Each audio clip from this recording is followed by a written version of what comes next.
Bom, tá todo mundo nela já, eu imagino, então. O negócio é o seguinte, a gente vai falar um pouquinho de produto e tentar explicar principalmente alguns aspectos de como que a gente tem pensado em usar a tecnologia principalmente para esse momento de pandemia, mas também para o pós-pandemia, porque apesar de alguns problemas em algumas vacinas aí, talvez no primeiro semestre do ano que vem, algumas faculdades, principalmente as particulares, já estejam com aulas presenciais, as coisas devem ir voltando ao normal aos pouquinhos, então eu acho que vale a pena a gente ver o que é possível ser feito, tanto no aspecto do ensino à distância ainda, né, o ensino remoto, o assíncrono, o síncrono, enfim, todas as questões e modalidades de ensino à distância possíveis, e também para aproveitar esse mesmo produto e entender como isso pode ser aplicado para quando as aulas voltarem. Para começar, a Débora sugeriu que a gente fizesse um quebra-gelo e a gente construiu um quiz só para nivelar o conhecimento da galera, saber quem que tá mais por dentro, quem que não tá, não saber as pessoas, né, mas nivelar a expertise da turma, para a gente ter um mapa de como é que as pessoas estão com relação ao produto, com relação à tecnologia, que é esse quiz que vocês abriram e a gente vai responder agora. Então, vamos para ele, Débora? Você vamos entrar. 5 perguntinhas simples, gente. Mamão com açúcar. A gente tem 11 pessoas no game, tá, gente? Vou dar um enter aqui.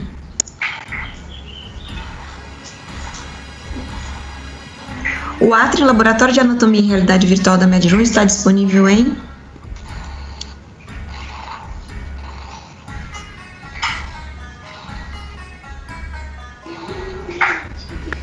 Eita, peba. Olha lá, tá vendo como é bom? Quer comentar essa resposta, esse resultado aí, Vini? O resultado é todas as anteriores. Na verdade, acho que não tem muito segredo. A gente fez esse trabalho no começo do ano. Pode não estar 100% perfeito. Acho que tem alguns, principalmente a parte da anatomia, devem ter alguns objetos que não estão com tradução. Porque a anatomia, a gente tem alguns problemas com a nomenclatura em si, né? Não é um trabalho tão simples, mas o sistema em si já está traduzido para inglês e espanhol. E português naturalmente. Então isso daí a gente já resolveu. Só para nivelar. Quem foi o autor que cunhou o termo Reality Virtuality Continuum? Esse é tranquilo, gente. Isso aí qualquer um que trabalha com realidade virtual tem que saber. É o mínimo que se espera.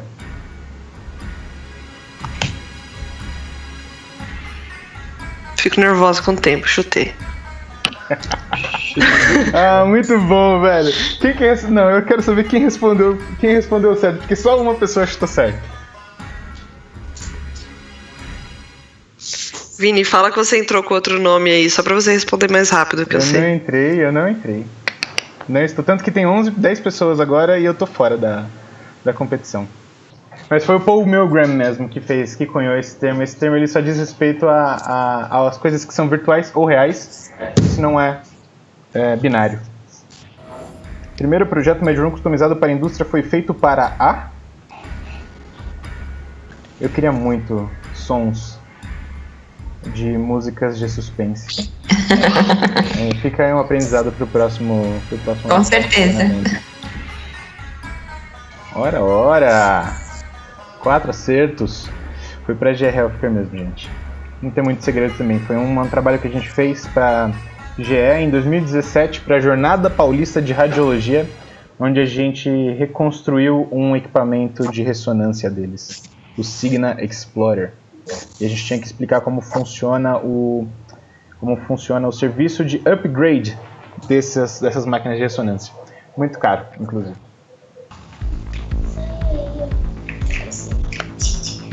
O aplicativo da MedRoom vai oferecer ao mercado o quê? O que será? O bom dessa é que quem não sabe vai aprender daqui a pouco.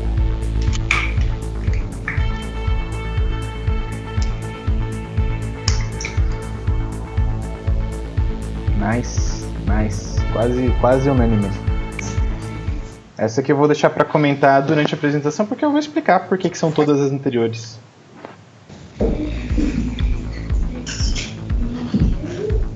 É possível usar o Atrium à distância.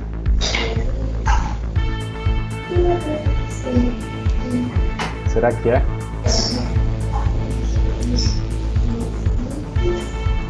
Quem será? Qual será a resposta certa?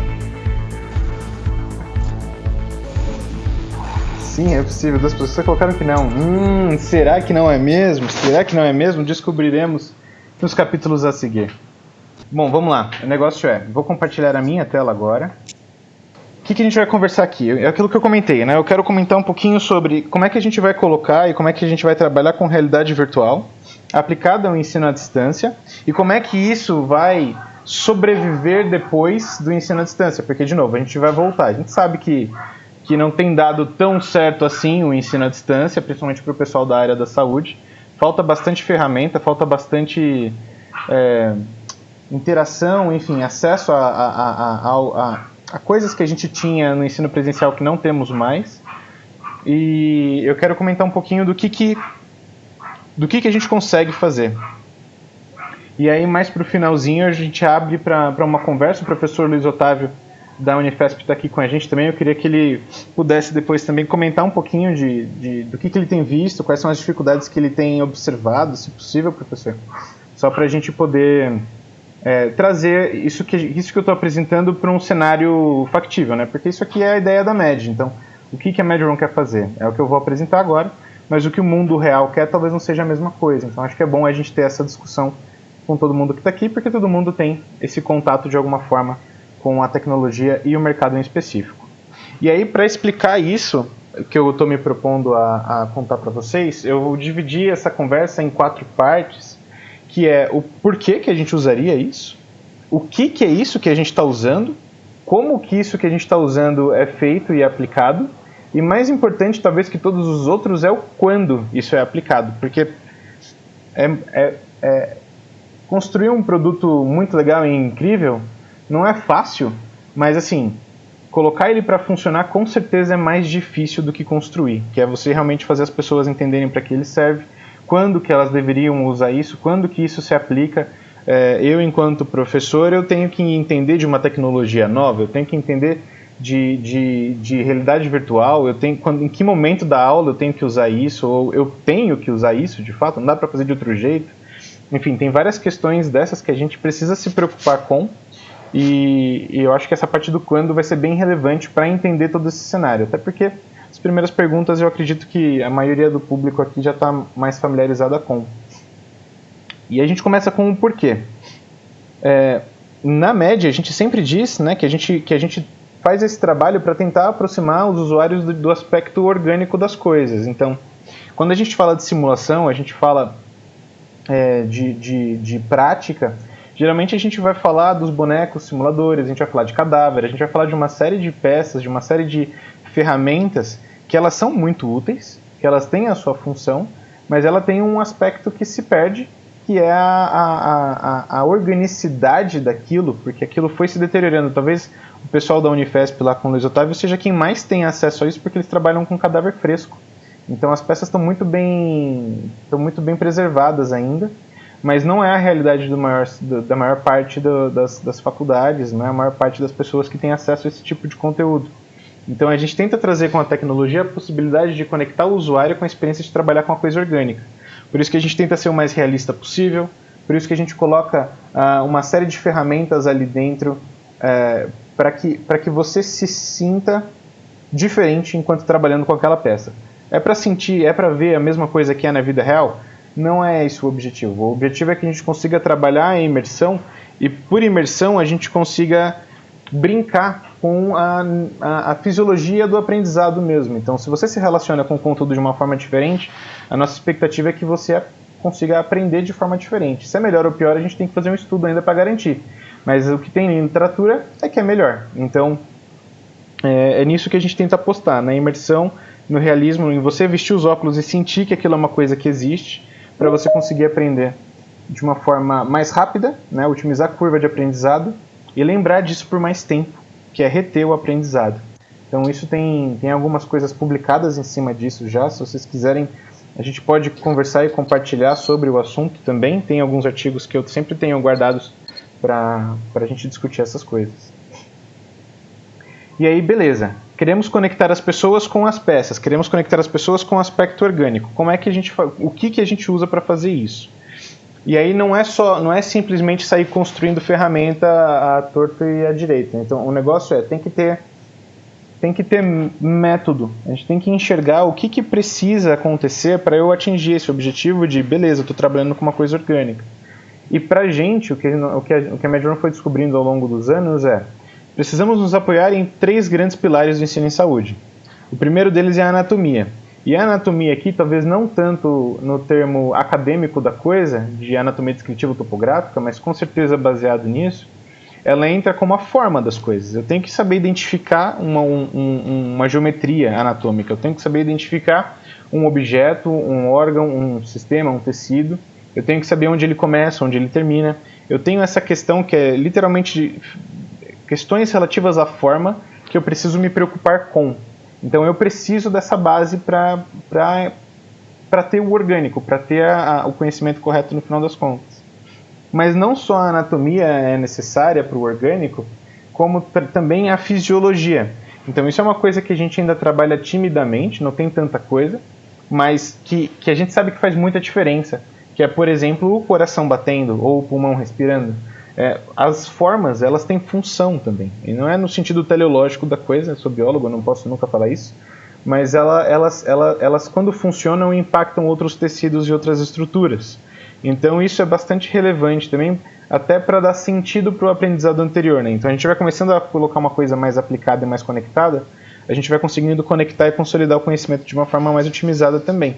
Então, a anatomia sendo a forma, a fisiologia sendo a função. Então eu tenho um coração, sei onde ele fica, e ele bate, e eu sei o que acontece quando ele bate. E os alunos da saúde ainda têm um adicional à anatomia e à fisiologia, que é o raciocínio clínico.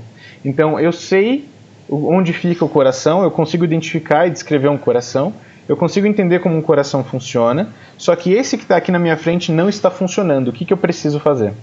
Então, essas 3 bases é o que vai guiar tudo que a gente vai desenvolver.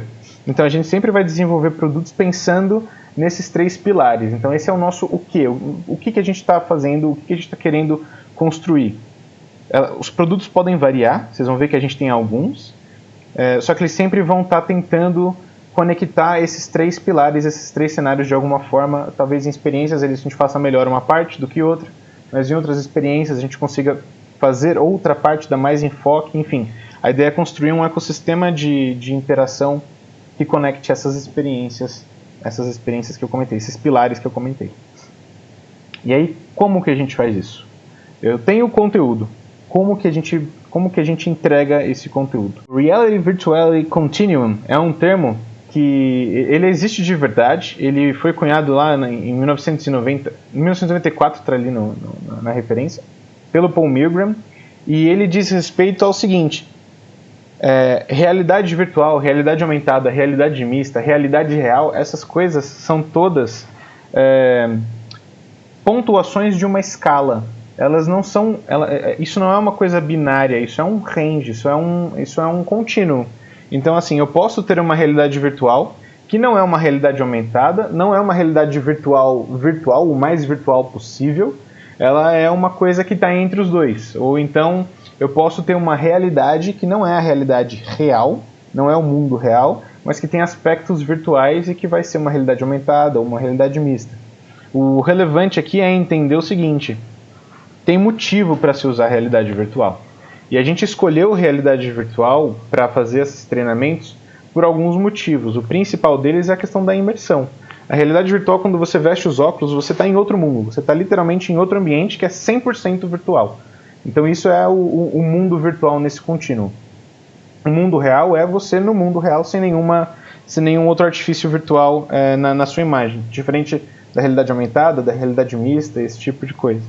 Na realidade virtual, quando a gente constrói um ambiente inteiro, um cenário inteiro, a gente consegue ter um nível de imersão, e tem literatura em cima disso também, que é muito maior do que as outras experiências, porque eu não misturo realidades.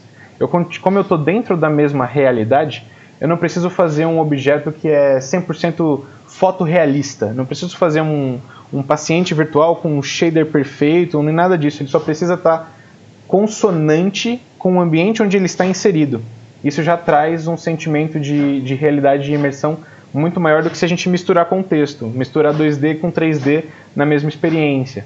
Então tem motivo para a gente usar VR e esse é o principal, é onde a gente acha que consegue entregar essa experiência de conectar o paciente, o aluno, o usuário com o orgânico.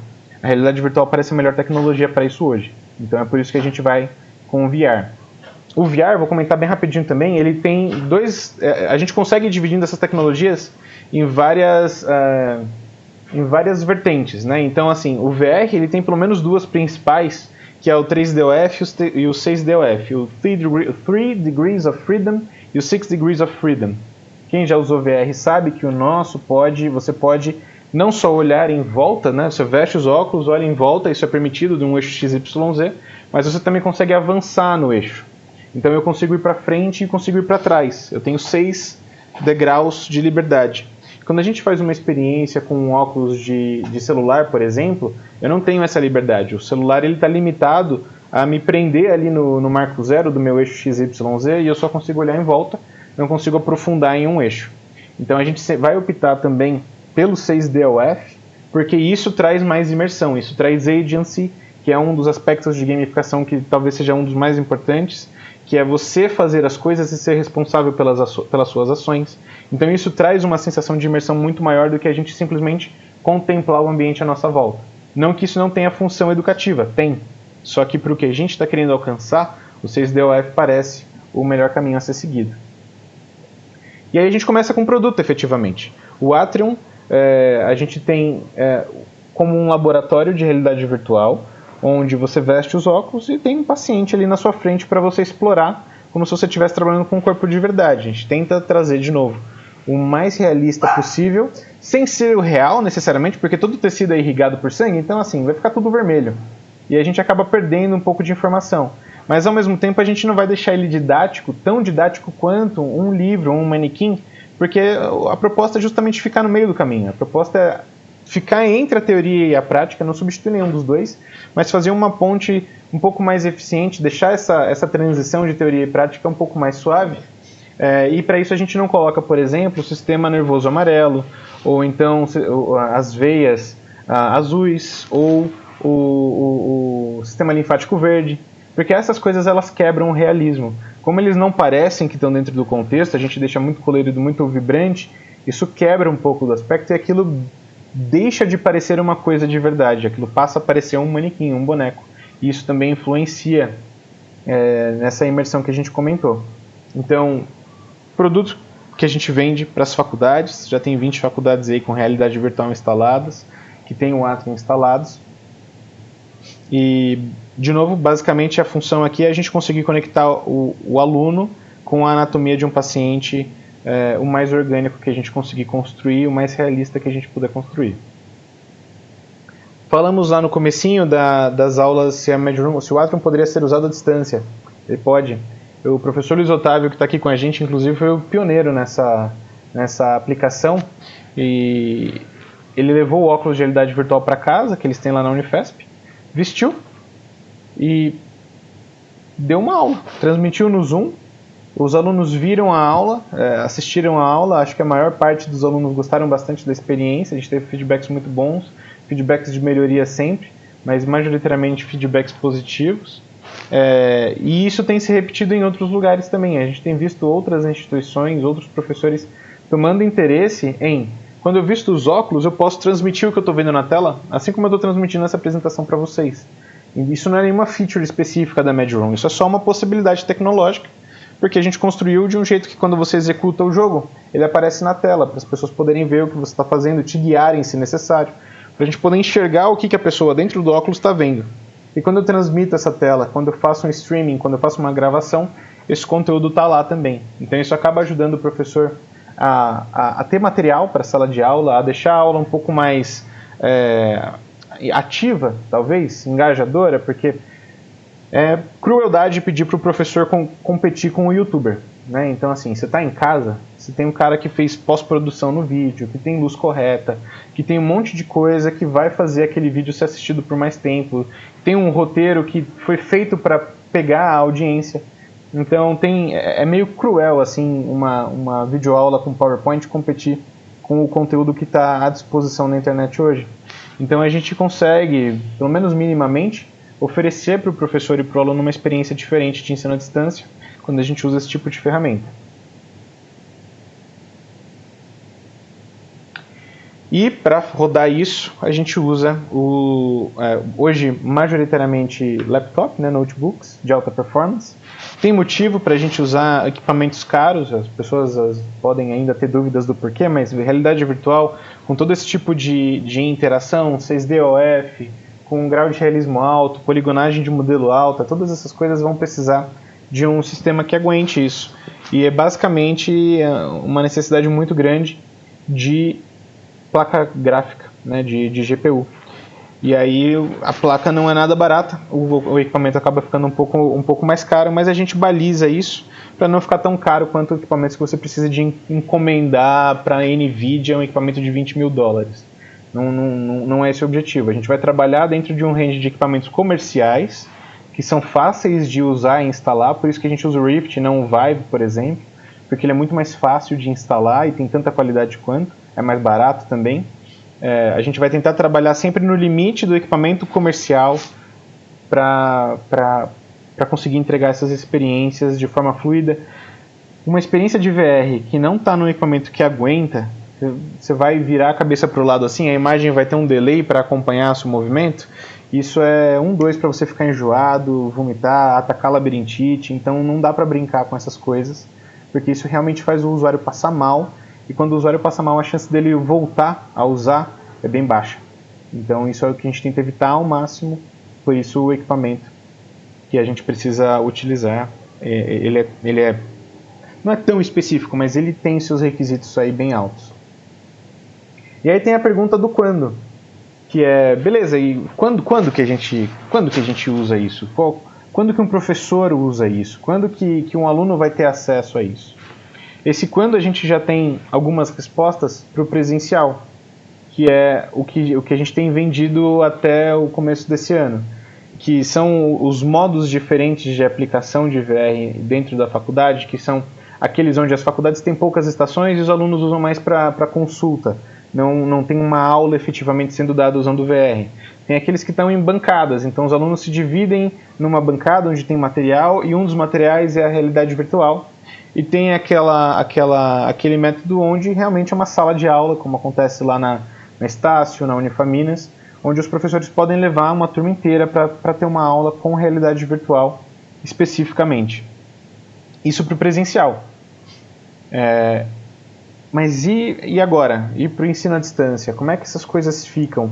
E vinculo isso também já existia, mesmo antes da pandemia, uma tendência para flexibilização do ensino presencial em várias áreas. Na saúde era mais difícil, mas em várias áreas isso já acontecia. A gente viu uma explosão dos MOOCs, né, dos Massive Online, enfim, os cursos massivos online aí, tipo Coursera, edX, Udemy, essas plataformas online de conteúdo, videoaula basicamente, explodindo.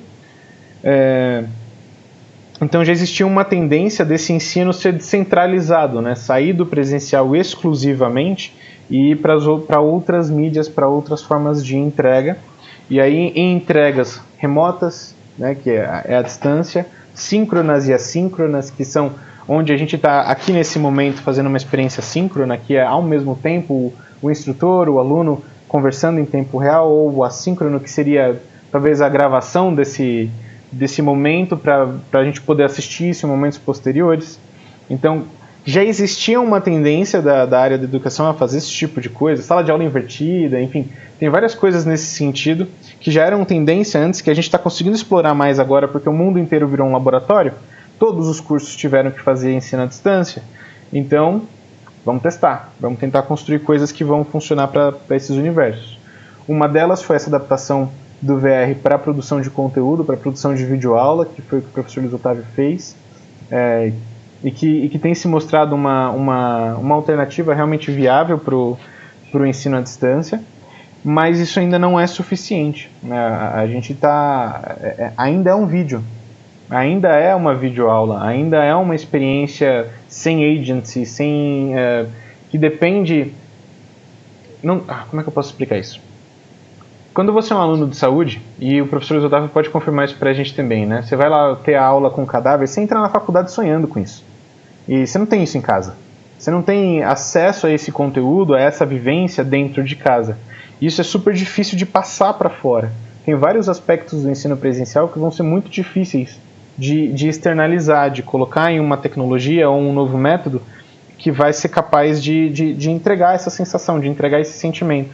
Então, o que a gente faz, entendendo que não vai substituir essa experiência, como a gente enriquece as duas experiências, como a gente enriquece a experiência de trabalhar no presencial com toda essa ambientação que já existe, e como é que a gente leva um pouco disso para o ensino à distância também.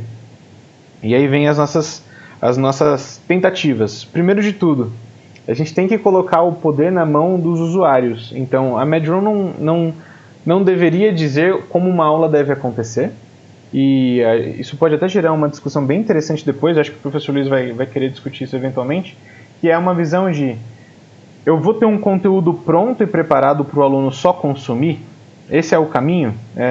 Não é necessariamente o que a gente acredita, pelo menos não que a Medroom devesse ser o guia desse caminho. A gente desenvolve as ferramentas, o tabuleiro para o jogo ser jogado. Quem joga o jogo são os professores e os alunos. O que eu quero dizer com isso? A gente coloca então na mão do professor uma série de ferramentas para ele conseguir guiar o aluno dentro de uma experiência. Isso já acontece no VR hoje. E eu dou como exemplo, quero dar uma aula de sistema nervoso central. Para uma aula de sistema nervoso central, ter o corpo inteiro lá na minha frente vira ruído, não vira imersão. Ele diminui ele aumenta, na verdade, o tempo que eu preciso para chegar no assunto de interesse. Então, isso não necessariamente é uma coisa positiva para o treinamento a todo momento. Tem momentos e momentos. E quem faz essa avaliação do momento e decide o que o aluno precisa ver é o professor. E aí a gente coloca na mão dele a capacidade de criar roteiros de aula. Ele acessa a internet, o admin.medroom.com.br, com a continha dele, e ele consegue lá dentro selecionar peças anatômicas de interesse, sistemas, partes do corpo, sexo do paciente. Ele vai preparar um material que ele vai usar para a aula dele. Eu vou dar uma aula de cabeça, então eu vou só escolher as peças que me interessam. E depois eu vou associar com essas peças conteúdo adicional. Isso pode ser texto, pode ser vídeo, pode ser imagem, pode ser quiz, pode ser uma nota de áudio. A ideia aqui é que a gente consiga fazer uma associação de mídias que já são trabalhadas no PowerPoint do professor, nas videoaulas, onde tiver conteúdo, e a gente consiga associar isso com o 3D interativo. Então eu consigo ter o agency de interagir com a minha peça, eu consigo fazer a minha exploração própria no meu tempo, mas sempre apoiado com o conteúdo que o professor quer que eu relacione com aquela peça, com aquele momento. Isso já existe hoje, isso já funciona, limitado a vídeo e imagem, e isso funciona na realidade virtual. O que eu estou mostrando para vocês aqui agora é o que a gente está executando para tentar entregar aí, pelo menos até o começo do próximo quarto, comecinho de outubro, novembro, dezembro ou outubro. Então, Bianca está me ouvindo, ela está vendo eu prometendo isso para todo mundo, então me ajude a entregar, pelo amor de Deus. Basicamente isso. E aí essa experiência, esse roteiro que a gente cria e associa com esse conteúdo adicional, como eu disse, já é entregue de uma forma diferente da que eu estou apresentando aqui agora na realidade virtual, mas a gente também quer entregar isso dentro do aplicativo. E aí como é que fica?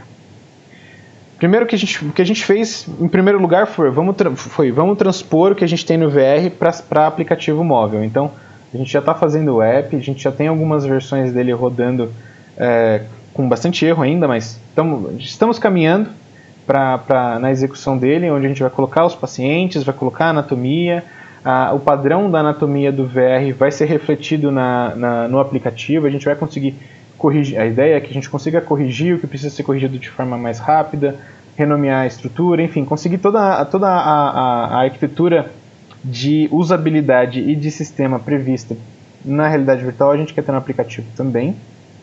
Só que só a anatomia num app não é grande coisa, né? Não faz tanta diferença. Por isso que a gente está colocando já no aplicativo essa ferramenta de roteiro de aula, porque aí a gente potencializa o que o aluno pode fazer com o app. Então ele vai entrar na turma de biomedicina, anatomia para biomedicina de 2020, segundo semestre, E aí ele vai ter lá os roteiros de aula que o professor Luiz criou para ele. Esses roteiros são as peças anatômicas de interesse, então o que eu quero que ele veja, e o material adicional ali junto dessa peça, os vídeos, as imagens. O vídeo pode ser vídeo de cadáver, pode ser vídeo de cirurgia, pode ser o que for, né? O conteúdo em si não importa tanto, importa pra gente a extensão. Se é .jpg, ele cabe. Então é mais ou menos isso que a gente está preocupado com. De novo, com o tabuleiro, não com o jogo necessariamente. E isso sendo entregue nas duas plataformas, tanto no VR, como eu comentei, quanto no aplicativo. E no VR, a gente já, como ele já existe, o Gonzales, que é um dos professores que trabalha com a gente, ele já gravou alguns vídeos também de videoaula.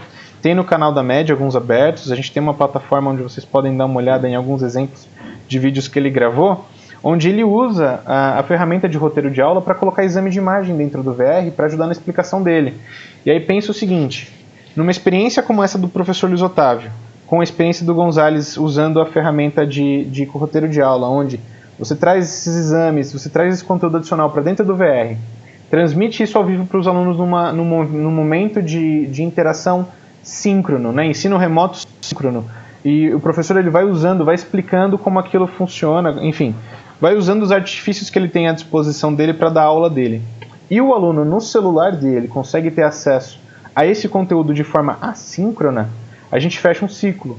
A gente consegue colocar esse roteiro na mão dele em vários momentos para ele voltar, revisitar, fazer um quiz, por exemplo, coisas assim. Então é mais ou menos esse o objetivo todo aqui da apresentação. Queria mostrar para vocês como é que a gente está conectando esses universos de ensino à distância, presencial, síncrono, assíncrono, e o que a gente pretende entregar ainda esse ano, mais para o final do ano, mas ainda esse ano, para a gente começar a trabalhar em todas essas vertentes.